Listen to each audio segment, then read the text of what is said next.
and welcome back to the channel. Chip Dick here with Airsight, bringing you a new video today.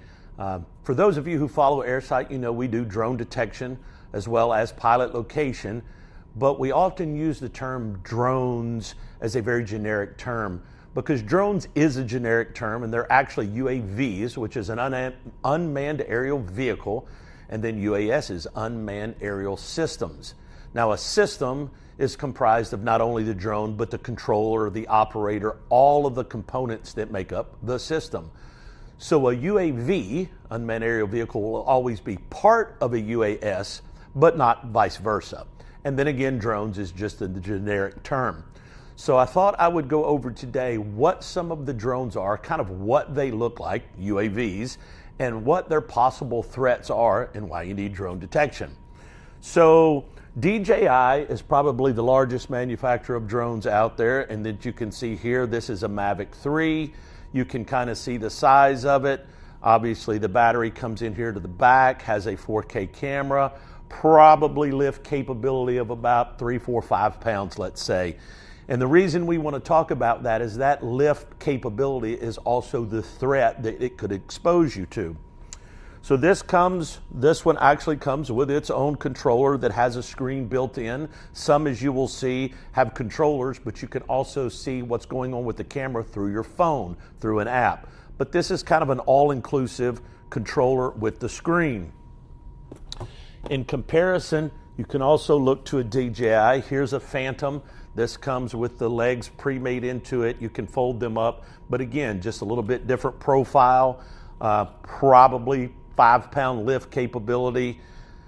Then you can move up to DJI's larger, this is one of their Inspire 1s, one of their original larger drones. This drone also had an intent because of its good camera to maybe do filming in the movie industry.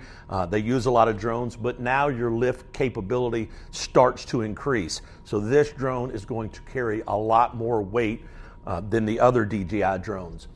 But DJI is not the only drone manufacturer out there. Over here, we have an Autel. This happens to be an Evo 2 Nano. So again, you see all with the cameras, again, lift capability, probably 4 to 5 pounds, maybe 6 pounds, fairly compact. This one has a small controller that still has the screen on it, kind of an all-inclusive deal. We can go over here. Here's another Autel, pretty close to the same form factor. They just have different models. Some have different cameras, capabilities. And I've talked a lot about the lift capabilities, but what is also important is the camera capabilities, because this is what they can use to look at your facility, to look at your perimeter, to look at your security measures, to see what you have in place and then circumvent those. If they know a guard circles every hour because they've been able to watch, then obviously they know your schedule, and that shows a vulnerability. You can also go over here. This is a Skydio, little smaller form factor. This is one where you would attach your phone and use your phone in the app. Again, still has a camera, a little bit smaller, maybe not as much of a payload, but still has the capabilities. You can also then go into even DIY drones. We have some DIY drones here that these are kits that you can make at home. This again has a camera, small form factor, but again, a vulnerability. It can get and see everything that's going on at your location. Another DIY, a little bit bigger form factor, a little bit larger lifting capabilities, but again, the same concept. So all drones that we talk about normally are kind of the rotor wing quadcopters, if you will. And again, this would have a little bit larger lifting capability.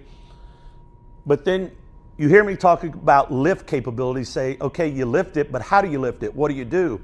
Well, you have one of these as well, which is a Swell Pro.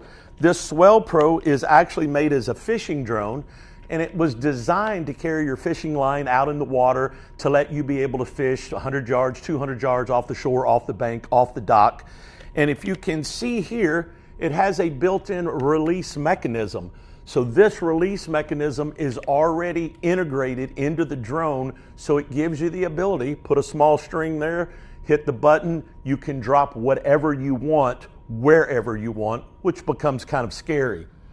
You may be asking the question, none of the other drones that I showed you had a built-in release mechanism. Well, if you go to many outlets like Amazon, you can find release mechanisms that fit almost any drone, usually for about 30 bucks or less.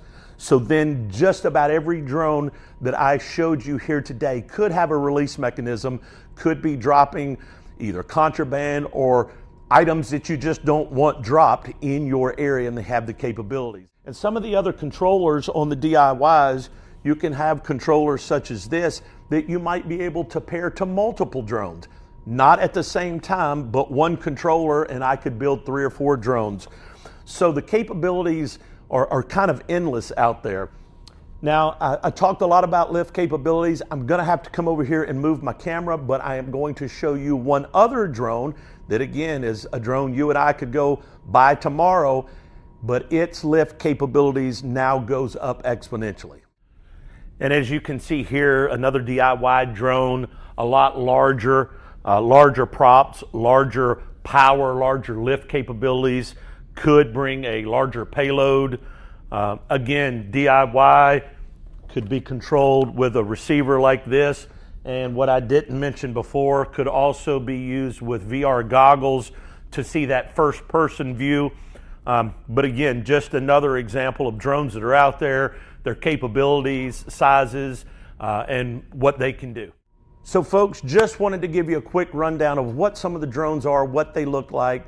There are many makes and models of drones, have different capabilities, both in their lift capacity and their camera capabilities, what they can see. I did not even have one here, but there are also drones with thermal capabilities that can see temperature variances. Obviously, those are used for good by firefighters looking at hot spots, but again, they can also be used for many nefarious different things. So again, appreciate you stopping by the channel. I hope this was educational. More videos to come. Take care.